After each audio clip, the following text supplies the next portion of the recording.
महोदय, ये सदन रजिस्ट्रेशन राजस्थान संशोधन विधेयक 2021 पर चर्चा कर रहा है। मूलतः सभापति महोदय, जो रजिस्ट्रेशन एक्ट 1908 का है उसकी 22 धाराओं में धारा 17, धारा 22 से 28, 32, 33, 34, 35, 39, 52, 60, 61, 62, 64, 65, 66 और 59, इन 22 धाराओं में सरकार व्यापक संशोधन लेकर आई है। सभापति महोदय, 1908 का सेंटर एक्ट है। इससे पहले भी कई बार संशोधन इसमें आए हैं। कुल इसमें 91 धाराएं हैं। मंत्री महोदय 22 धाराओं में संशोधन लेकर आए हैं। मैं समझता हूं अच्छा रहता कि नया राजस्थान रजिस्ट्रेशन एक्ट 2021 को सदन में रखा जाता, क्योंकि ये एक रजिस्ट्रेशन एक्ट ऐसा एक्ट है जिससे हर व्यक्ति जीवन में कभी न कभी रूबरू होता है। अत्याधिक संशोधन होने से मूल एक्ट की प्रवृत्ति बदल जाती है। सभापति महोदय, अगर मैं इन संशोधनों को श्रेणी में बांटूं तो मैं कह सकता हूं इसमें 11 सेक्शन के अंदर जो संशोधन मंत्री जी आप लेकर आए हैं वो डिजिटलाइजेशन के बारे में है। निश्चित तौर पर डिजिटल इंडिया का जमाना है। 7 सेक्शन में आप आधिकारिकता का क्षेत्र बढ़ा रहे हैं, यानी रजिस्ट्रेशन स्टैंप ड्यूटी लगाने के स्कोप का बड़ा कर रहे हैं। और सेक्शन 7 और 22 से ये आपके वैधानिक संशोधन है, लीगल संशोधन है। सभापति, सही बात है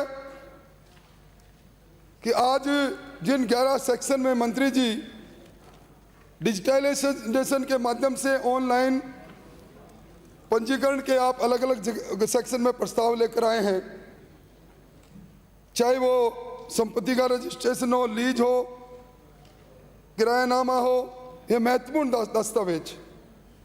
मैं समझता हूं कि धन्यवाद देना चाहिए देश के प्रधानमंत्री नरेंद्र मोदी जी को।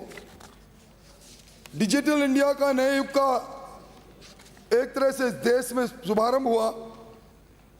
ये डिजिटल इंडिया का ही कमाल है मंत्री जी।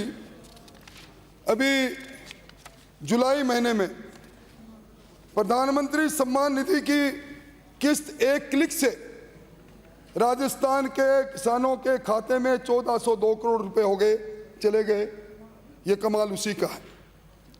आप इसके पीछे मुख्य रूप से अगर मैं ये कहूं कि आपकी मंशा जो है 2 अक्टूबर से 10 लाख पट्टों की रेवड़ी बांटकर अभी जिस प्रकार चित्रण हुआ सदन में, राजस्थान की आर्थिक हालात की विवेचना हुई, ये आर्थिक आपातकाल में जाने वाले राजस्थान में आप उसका खजाना भरना चाहते हैं। इसके लिए नगर मित्र कुछ लोगों को रोजगार भी दे रहे हैं, उनको आप कोड भी दे दोगे, उनकी बड़ी भारी भरकम फीस भी होगी। मंत्री जी,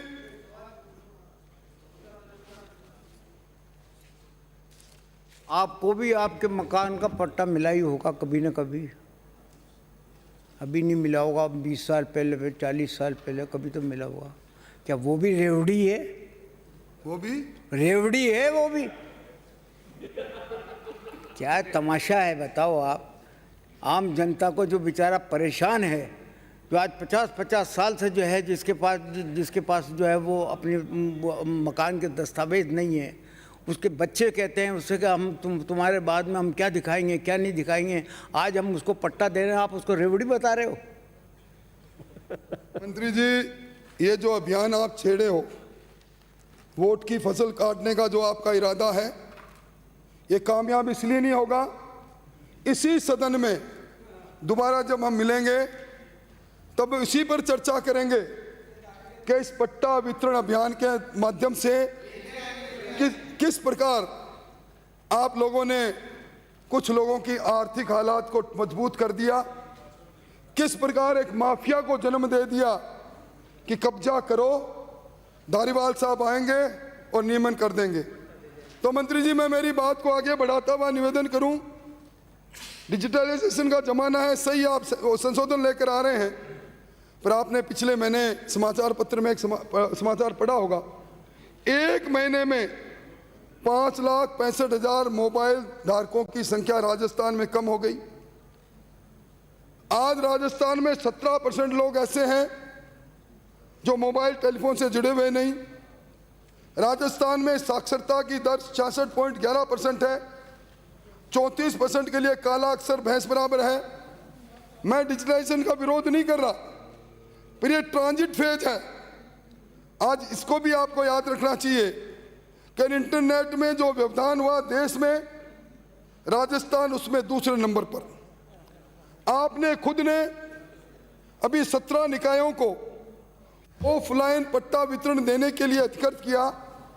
मेरा सिर्फ इतना ही आग्रह है कि आपको दोनों व्यवस्थाएं रखनी चाहिए। मंत्री जी, इस विधेयक के पृष्ठ 40 में आपने उद्देश्य और कारणों के कथन को स्पष्ट किया है।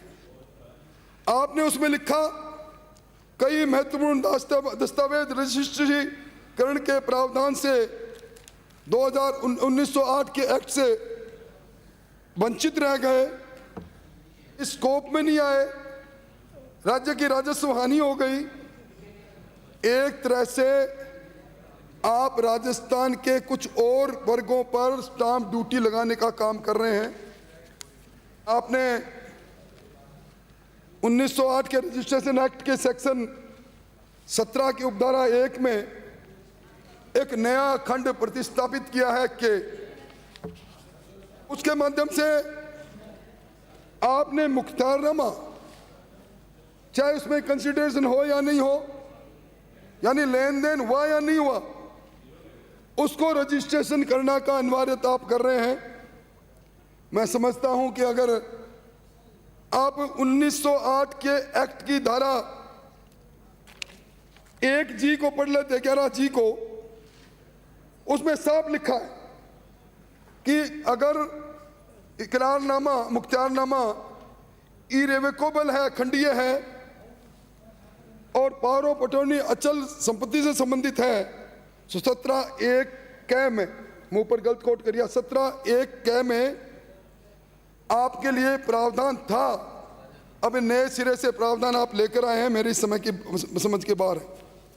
मंत्री महोदय, एक और संशोधन आप रजिस्ट्रेशन एक्ट 1908 की मूल धारा 17(1) के खंड डी में कर रहे हैं।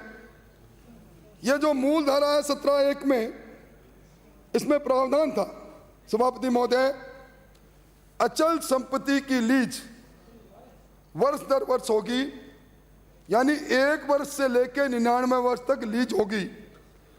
आप संशोधन करके लीज की अवधि की समय सीमा हटा रहे, यानी अब 17(1) खंड डी के अंदर जो संशोधन हो जाएगा, तो 1 वर्ष से कम 1 महीने की लीज भी, 1 दिन की लीज भी, मैं समझता हूं मंत्री महोदय आप ये संशोधन लेकर आए हैं।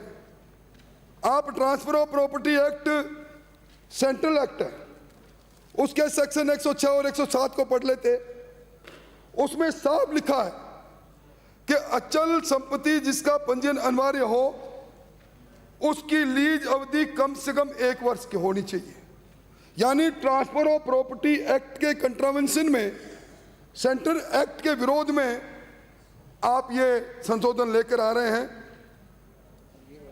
मंत्री जी, कोटा में एजुकेशन का हब है, बच्चे आते हैं, कोई 6 महीने के कोर्स के लिए आता है, किराए पर मकान लेता है, कोई 8 महीने के लिए आता है, गंभीर बीमार से कोई ग्रसित हो गया, महानगरों में अपने परिजनों को लेकर जाते हैं। किसी को 3 महीने के लिए किराए में मकान की जरूरत है, किसी को 2 महीने के लिए जरूरत है।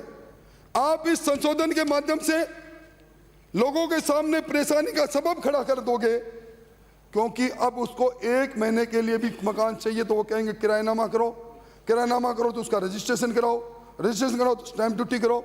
मैं समझता हूँ ईज ऑफ डूइंग बिजनेस के अंदर इस प्रकार के प्रावधान करने कतई उचित नहीं है। और मैं निवेदन करूं, आप एक और संशोधन लेकर आए। आप धारा 12 में एक संशोधन लाए, रजिस्ट्रार ऑफ डिस्ट्रिक्ट, ये तो पहले से है, अब उनका नाम बदलना है इंस्पेक्टर जनरल ऑफ रजिस्ट्रेशन।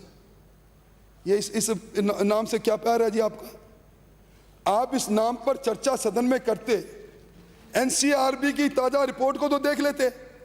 इन्हीं इंस्पेक्टर ऑफ जनरल की वजह से राजस्थान दुष्कर्म के अंदर पूरे देश के अंदर पहले पायदान पर चला गया है। मैं नहीं कह रहा नेशनल क्राइम ब्यूरो की रिपोर्ट करिए, आप ये नाम क्यों लेकर आ रहे हैं?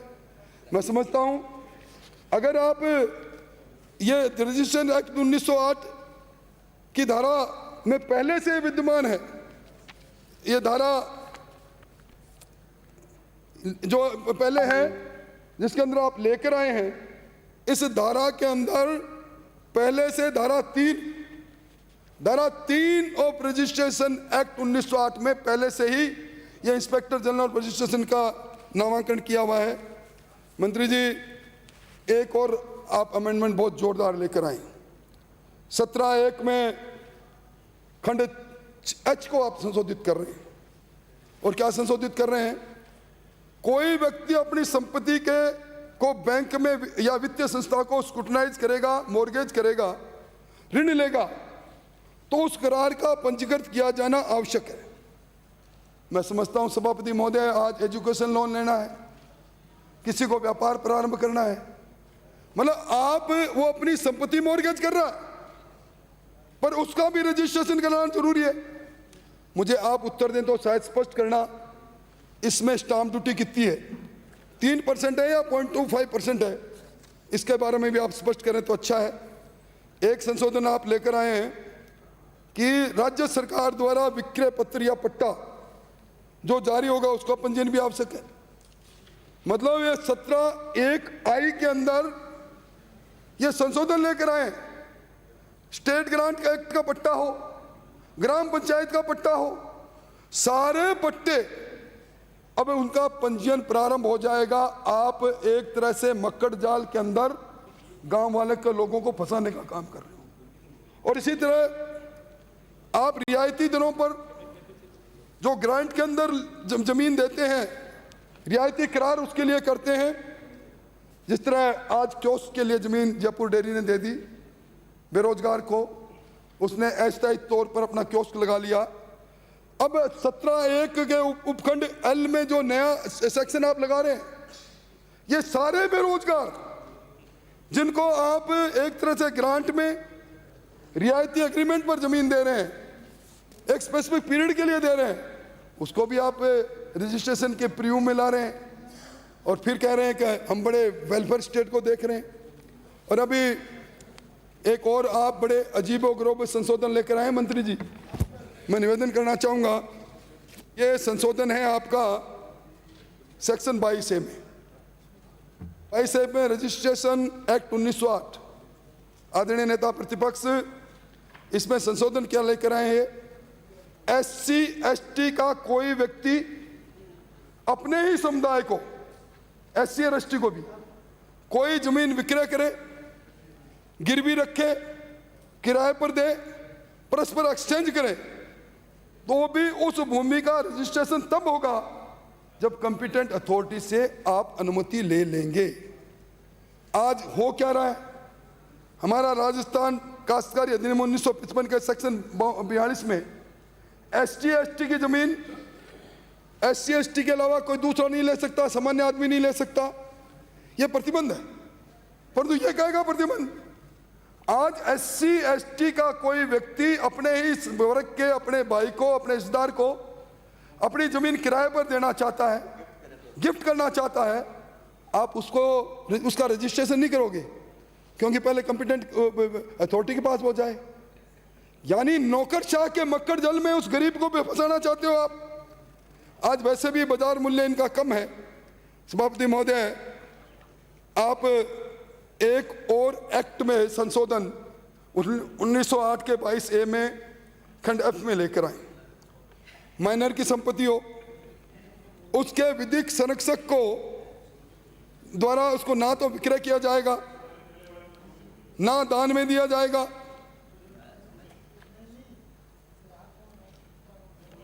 ना 5 वर्ष से ज़्यादा किराए पर दिया जाएगा, ना एक्सचेंज किया जाएगा।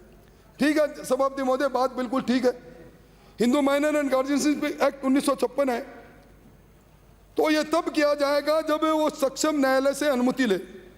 अब संशोधन क्या लेकर आए 22 AF में, आप मुलाहिजा फरमाएं, या तो वो सक्षम न्यायालय से अनुमति ले ले, वरना रजिस्ट्रेशन अधिकारी इस बात से संतुष्ट हो जाए कि सक्षम न्यायालय से अनुमति की जरूरत नहीं। यानी मंत्री महोदय चले गए, आप लिख रहे हैं। तो आप ये बताओ, हिंदुस्तान में कोई कानून है क्या? न्यायालय को और कंपिटेंट अथॉरिटी को, न्यायालय को और आपके उच्च पद पर बैठे नौकरशाह को दोनों को अधिकार समान दे रहे। मैं समझता हूं हिंदू माइनर गार्जियनशिप एक्ट 1956 में सक्षम न्यायालय की अनुमति जब लेनी होती है किसी माइनर की जमीन को विक्रय करने के लिए उसके संरक्षक को, तो उसका बड़ा प्रोसीजर है, उस प्रोसीजर में समय लगेगा। अब आपने रजिस्ट्रेशन ऑफिसर को जब इस संशोधन के माध्यम से अनुमति दे दी, तो ये भ्रष्टाचार की गंगोत्री कल्ला साहब बहेगी कहां से कहां तक जाएगी। मैं बड़े जुम्मारी से सारी बात कह रहा हूं। और एक कल्ला साहब, आप बीकानेर से आते हैं, यहां भी काशीनिया जी विराजे हैं। काशीनिया जी इस रजिस्ट्रेशन एक्ट 1908 की धारा 22(1) के जी खंड में एक संशोधन लेकर आए कि कोलोनाइजेशन क्षेत्र में जितनी भी जमीन है, वो चाहे गंगानगर, हनुमानगढ़, जैसलमेर, चुरू कहीं हो, उसका विक्रय दस्तावेज जब तक सरकार अनुमति नहीं देगी तब तक पंजीकृत नहीं होगा। यानी कोलोनाइजेशन में किसान अपनी जमीन को अगर बेचना भी चाहेगा तो पहले सरकार से अनुमति, पहले कलेक्टर से अनुमति। मैं समझता हूं आप अभी मंत्री महोदय कुछ न कुछ कह के इसको पारित कराएंगे, ब्रूटल मेजोरिटी आपके पास है, पर राजस्थान का किसान, कोलोनाइजेशन का किसान, राजस्थान में SC/ST का व्यक्ति अपने समुदाय को जमीन बेचना चाहे, यह प्रतिबंध कतई ठीक नहीं है मंत्री महोदय। और एक बहुत ही जोरदार और बड़ा ही हास्यास्पद संशोधन आप लेकर आए मंत्री महोदय, आप नोट करें, रजिस्ट्रेशन एक्ट 1908 की धारा 33 में उपधारा 4 खंड 2 में एक नया परंतु जोड़ रहे हो। कोई भी व्यक्ति मुख्तारनामा निष्पादित करता है, मैं करता हूं, मुझे सबूत देना पड़ेगा कि मैं जिंदा हूं, मैं कहीं दूसरी जगह से सड़क कर भूत के रूप में नहीं आ गया हूं। मैं कोट कर रहा हूं जो शब्द इसमें लिखे हैं।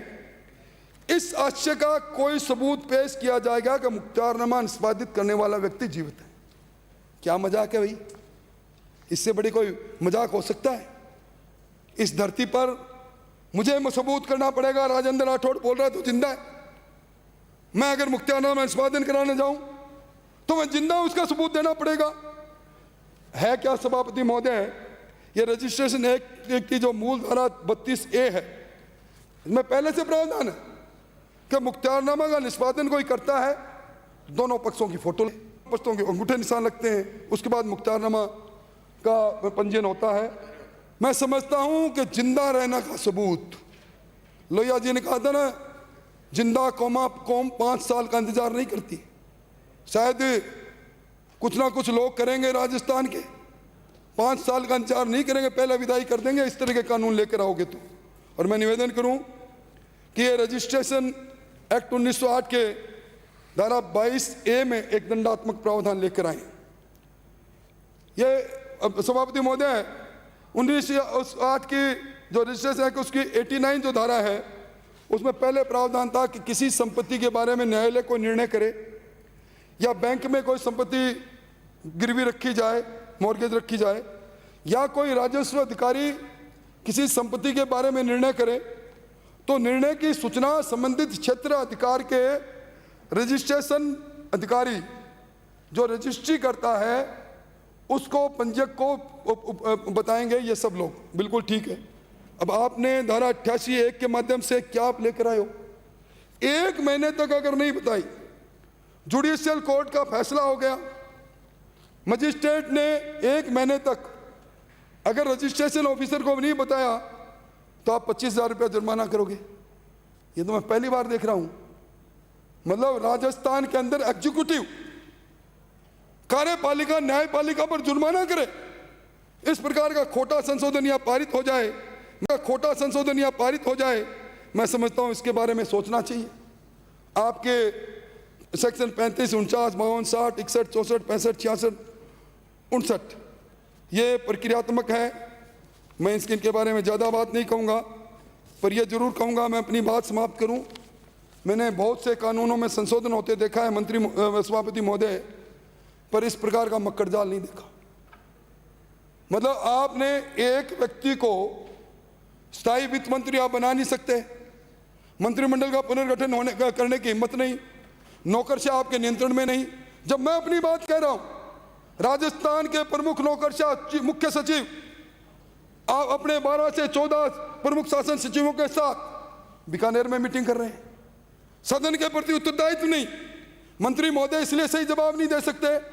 ऑफिसर गैलरी में इनको सलाह देने वाले अधिकारी विधानसभा में आने के बजाय राजस्थान के मुख्य सचिव की टिपोलोपी में लगे रहते हैं। ऐसा नौकरशाह के आधार पर इस प्रकार के संशोधन लेकर आओगे तो इसका परिणाम आपको भुगतना पड़ेगा। इसलिए मैं प्रस्ताव करता हूं जनमत जानने के लिए इसी को प्रचारित किया जाए।